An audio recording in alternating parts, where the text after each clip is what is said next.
बिहार में अब चुनाव की बारी है। दिल्ली चुनाव के बाद पूरे देश की नज़र अब बिहार पर जाएगी। लेकिन क्या विपक्षी दल दिल्ली में अरविंद केजरीवाल की हार से सबक लेंगे और खासकर कांग्रेस आरजेडी के लिए क्या संदेश है? नमस्कार, मैं शंभू कुमार सिंह और आप देख रहे हैं सल दस्तक। सोचिए, दिल्ली में बीजेपी ने जदयू को अपने साथ रखा, एक सीट दिया, चिराग पासवान को भी अपने साथ रखा, एक सीट दिया, लेकिन इंडिया गठबंधन के लोग एक साथ नहीं लड़ पाए। और ये बात तेजस्वी यादव और अरविंद केजरीवाल के पक्ष में थे। अखिलेश यादव ने रैलियां की, वो अरविंद केजरीवाल के पक्ष में थे। कांग्रेस को समझाया गया था। कांग्रेस ने अकेले चुनाव लड़ा और लगभग 20 सीटों पर कांग्रेस ने आम आदमी पार्टी को हरा दिया है। 20 सीटों पर इतनी वोटें कांग्रेस लाई है जिसका मार्जिन, हारने का जो मार्जिन है और कांग्रेस का जो वोट है वो दोनों बराबर है। तो सवाल है कि बिहार में क्या होगा? बिहार में वही जीतेगा जिसका गठबंधन बड़ा होगा। आज के समय में बीजेपी अपने गठबंधन को बरकरार रखना चाह रही, क्योंकि 400 पार का बीजेपी ने नारा दिया था, 240 सीटें जीते। उसके बाद नरेंद्र मोदी को लगा कि गठबंधन तो करना ही पड़ेगा।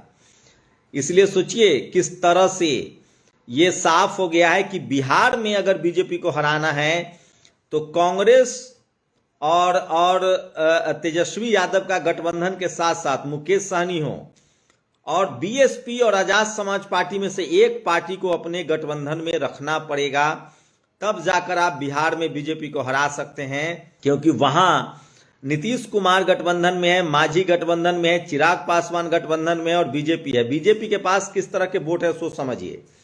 बीजेपी के पास सवर्ण समाज का एक मुश्त वोट है जो 10% के आसपास है। बीजेपी के पास हिंदू वाला वोट है जो ओबीसी का वोट है, उसमें भी लेकिन पूरा नहीं है, उसको तोड़ा जा सकता है। तो बीजेपी को एससी एसटी ओबीसी का वोट ही तोड़ा जा सकता है। जाति जनगणना का मुद्दा, रिजर्वेशन का मुद्दा बड़ा मुद्दा हो सकता है। और जब तक विपक्षी दल इस पर बात नहीं करेंगे वो चुनाव नहीं जीत सकते हैं। और अरविंद केजरीवाल की हार की यही वजह है। अरविंद केजरीवाल ने धीरे धीरे दलित नेताओं को साइड कर दिया था। खासकर राजेंद्र पाल गौतम को हटाना महंगा पड़ा। सिसोदिया चुनाव हार गए हैं। अरविंद केजरीवाल चुनाव हार के कगार पर हैं, सोचिए। तो ये बड़ी खबर जो है वो आपको बता रहा हूं, ये सबसे बड़ी खबर है। और ये करना पड़ेगा बिहार में। अगर विपक्षी दलों ने भी सवर्ण को टिकट दिया, आरजेडी और कांग्रेस, मुकेश सहनी सब गठबंधन में, और जहां जहां बीजेपी की मजबूरी है, 50% बीजेपी की का जो वोट है, जो टिकट है वो सवर्ण समाज को मिलेगा। जहां जहां बीजेपी बिहार में, बिहार की राजनीति अलग है, जहां जहां बीजेपी सवर्ण समाज को टिकट दे, सवर्ण उम्मीदवार उतारे, वहां वहां गठबंधन को बैकवर्ड, दलित, पिछड़ा, अल्पसंख्यक उम्मीदवार उतारना पड़ेगा, अति पिछड़ा को टिकट देना पड़ेगा। तभी जाकर आप बीजेपी को हरा सकते हैं, क्योंकि बीजेपी की मजबूरी है वो सवर्ण। लेकिन बीजेपी सोचिए, सवर्ण को टिकट नहीं भी दे सकती है तो भी वो सवर्ण उसको वोट करेंगे। लेकिन अगर गलती से, क्योंकि जहां जहां तेजस्वी यादव और इंडिया गठबंधन के लोग सवर्ण को टिकट देंगे, बीजेपी वहां वहां दलित पिछड़ों को लड़ाएगी। तो बीजेपी को हराने का यही काट है कि एक तो अपना गठबंधन बढ़ाइए। जितनी एससी एसटी ओबीसी वाली लीडरशिप वाली पार्टियां हैं जो बीजेपी के साथ नहीं हैं, उनको आपके पाले में लाना पड़ेगा। अब सोचिए, दिल्ली में 70 सीटें थी। अरविंद केजरीवाल चाहते तो 50 सीट पर भी लड़ सकते थे, सरकार तब भी बनती। 20 सीट वो, 5 सीट मान लीजिए बीएसपी को दे देते, 5 सीट चंद्रशेखर आजाद पार्टी को दे देते तो 10 सीटें घटती। 10 सीट वो कांग्रेस को दे देते, 4 दलों का गठबंधन होता, चुनाव जीत जाते। लेकिन नहीं, आम आदमी पार्टी को 70 लड़ना है, खुद लड़ना है तो लड़ लीजिए। और सोचिए, जबकि बीजेपी ने नीतीश कुमार की पार्टी और एलजेपी को भी एक एक सीट दिया है। तो ये आपको करना पड़ेगा। बिहार में भी इसी तरह से 243 सीटों की विधानसभा है। अगर तेजस्वी यादव 150 सीट पर लड़ते हैं तो भी उनके पास सोचिए कितनी सीटें बचती है, लगभग 90 सीटें बचती है देने के लिए।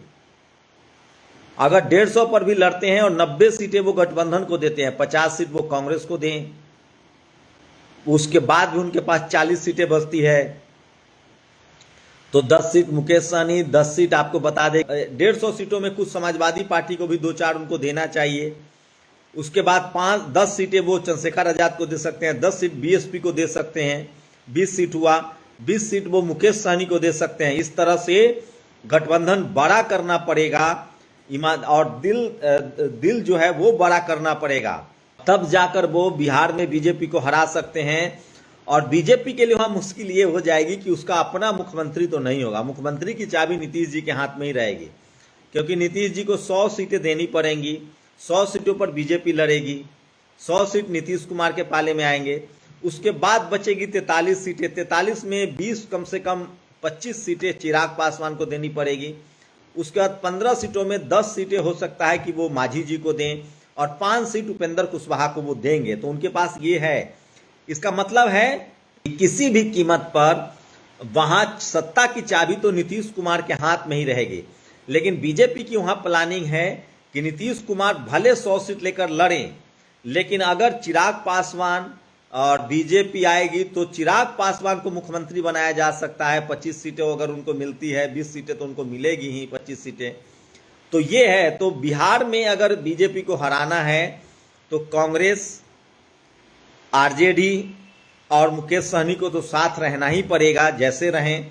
साथ ही जो लीडरशिप, एससी लीडरशिप वाली पार्टियां, चंद्रशेखर आजाद या बीएसपी को अपने पाले में लाना पड़ेगा। उनको 10 सीट और 15 सीट आप दे सकते हैं, 15 सीटें। आप सोचिए, चंद्रशेखर आजाद से बात करनी पड़ेगी, तो विपक्षी दलों को बात करनी पड़ेगी। अगर इनकी बातचीत नहीं होती, अब राजनीति बीजेपी ने बदल दिया है, अब कोई भी पॉलिटिकल पार्टी अहंकार से चुनाव नहीं लड़ सकती है। यूपी में भी समाजवादी पार्टी, बीएसपी अगर एक साथ नहीं आती है तो कम से कम समाजवादी पार्टी को, चंद्रशेखर आजाद को अपने साथ लेना पड़ेगा। ये बड़ा खेल है, क्योंकि बीजेपी को आप गठबंधन करके ही हरा सकते हैं।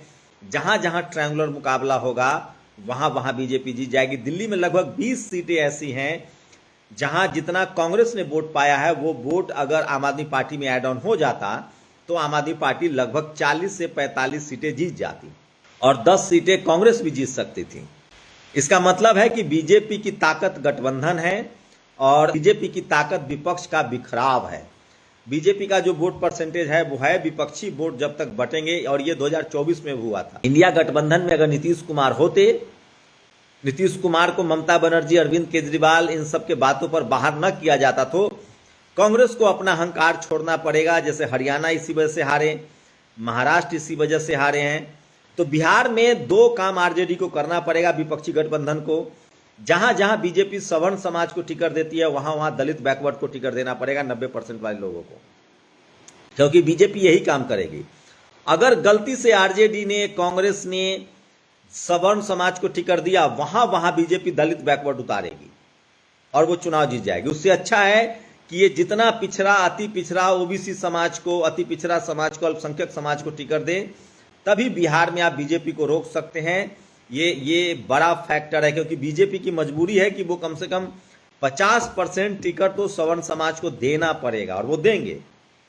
लेकिन अगर आरजेडी, कांग्रेस सवर्ण समाज को टिकट देती है तो उसका कोई मतलब नहीं है। सवर्ण समाज का वोटिंग ट्रेंड जो देखने में मिल रहा है, जहां जहां सवर्ण समाज की वोटिंग ट्रेंड है वो बीजेपी के साथ है। तो जो भी विपक्षी दल सवर्ण समाज को टिकट दे रहा है वो अपना टिकट पानी में फेंक रहा है। जैसे इसको समझिए, बिहार में भी जाति जनगणना हुआ, अभी तेलंगाना में जाति जनगणना हुआ है, 10% आबादी है सवर्ण समाज की। अब सवर्ण समाज का 10% आबादी है, मुस्लिम समाज का लगभग 15 से 20% आबादी है इस देश में। सोचिए, मैक्सिमम राज्यों में बीजेपी मुस्लिम समाज को वोट न देकर वही टिकट एससी एसटी ओबीसी को बढ़ा देती है, पोलराइज करती है। ये काम विपक्षी दलों को करना पड़ेगा, उनको भी पोलराइज करना पड़ेगा एससी एसटी ओबीसी के नाम पर। जहां जहां बीजेपी सवर्ण को टिकट देगी वहां वहां एससी एसटी ओबीसी को टिकट देना पड़ेगा। और अगर विपक्षी दलों ने गैर सवर्णों को टिकट दिया तो वो टिकट सब बर्बाद जाएगा। मैं इसलिए कह रहा हूं, बिहार में ये प्रयोग हो सकता है और बिहार में इस प्रयोग पर जीत मिल सकती है। तो दिल्ली की जीत ने कई सारे रास्ते खोल दिए हैं। कांग्रेस, चूंकि कांग्रेस को भी अहंकार हो गया था कि मैं 100 सीटें जीत गया, अखिलेश जी को भी लग रहा है कि हम अकेले जीत सकते हैं क्योंकि हम 37 सीट जीत गए। तो फिर से गठबंधन टूट गया था इन लोगों का। अरविंद केजरीवाल का अहंकार और सवाब पर था। तो अहंकार जो है वो खत्म कर देता है आदमी को, ये बात तो तय है। कि फिर से विपक्षी दल एकजुट होंगे और इसके बाद बिहार का चुनाव है और बिहार के चुनाव में आरजेडी को बड़ा दिल दिखाना पड़ेगा। वो 150 सीट पर लड़कर 120-25 सीटें जीत सकते हैं। तेजस्वी यादव के लिए मुख्यमंत्री बनने का इस बार सबसे बड़ा आसान रास्ता है, क्योंकि अगर नीतीश कुमार तेजस्वी यादव के साथ आ जाते हैं तो फिर सत्ता की चाबी नीतीश कुमार के हाथ में रहेगी। तो ये अच्छा है कि नीतीश कुमार बीजेपी के साथ लड़ रहे हैं, इसका मतलब बीजेपी का तो मुख्यमंत्री नहीं होगा, ये भी तय है। अब क्योंकि वहां महाराष्ट्र वाली चीजें होंगी नहीं, लेकिन तभी तेजस्वी यादव को कुछ चीजें करनी पड़ेंगी। तेजस्वी यादव को एक तो सारी 243 की विधानसभा है, 150 सीट वो खुद लड़ें, 90 सीटें उनको अपने गठबंधन को देना पड़ेगा।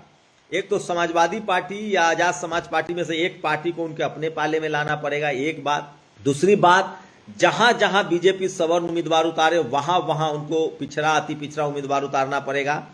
और अगर वो सवर्ण समाज को टिकट देते हैं तो उनकी मुश्किलें बढ़ सकती है। और सबसे बड़ा, अगर इक्का दुक्का कोई जीत भी गया तो वो क्या गारंटी है कि अगर कुछ सीटें बीजेपी को कम पड़ेगी तो वो चेतन आनंद नहीं होना चाहेगा। तो ये सारा खेल है। और राहुल गांधी ने इसी बीच झारखंड में बड़ी बैठक की है और कहा है कि जाति जनगणना करवाई जाए झारखंड में भी। तो हो सकता है कि झारखंड में भी जाति जनगणना हो जाए। तो इंतजार कीजिए। इस देश की पूरी राजनीति 21वीं सदी तक बाबा साहेब के संविधान पर चलेगा और धीरे धीरे दलित, पिछड़े, किसान, आदिवासी, अल्पसंख्यकों की संख्या बढ़ेगी। अरविंद केजरीवाल की हार की सबसे बड़ी वजह है उन्होंने SC, ST, OBC को दरकिनार किया। SC कम है अगर, तो OBC और SC को उन्होंने जिस तरह से दिल्ली में दरकिनार किया, वो उनकी हार की सबसे बड़ी वजह है। मैं इसलिए कह रहा हूं बिहार की राजनीति अलग होगी। अगर तेजस्वी यादव ने गलती नहीं की तो उनकी जीत पक्की है और इस बार वो मुख्यमंत्री बन जाएंगे, क्योंकि नीतीश कुमार उनके साथ नहीं है और ये उनके लिए प्लस पॉइंट है। क्योंकि अगर बीजेपी गठबंधन भी चुनाव में नीतीश कुमार के बगैर, तो तेजस्वी यादव के लिए बड़ा मौका है। और जो 100 सीटें वो नीतीश को, मान लीजिए नीतीश कुमार बीजेपी के तेजस्वी यादव के साथ होते तो 100 सीट तो वो देते नीतीश कुमार को। उन 100 सीटों को 140 पर वो लड़े, 150 पर लड़े और 100 सीट वो गठबंधन को दें। और एक बात का ध्यान रखना पड़ेगा कि उनको सबसे ज्यादा जो 90% आबादी है SC, ST, OBC को, अल्पसंख्यक को, उनको ही टिकट देना पड़ेगा। इस एनालिसिस पर आप लोग की क्या राय है, अपनी प्रतिक्रिया जरूर दीजिए। शुक्रिया। नेशनल दस्तक की आपसे गुजारिश है कि अगर इसको बचाना चाहते हैं तो नेशनल दस्तक को सब्सक्राइब करने के लिए रेड कलर के सब्सक्राइब बटन को दबाएं, फिर बेल आइकन की घंटी दबाएं। नेशनल दस्तक को बचाने के लिए बहुत जरूरी है कि हर खबर को शेयर करें, लाइक करें, कमेंट जरूर करें।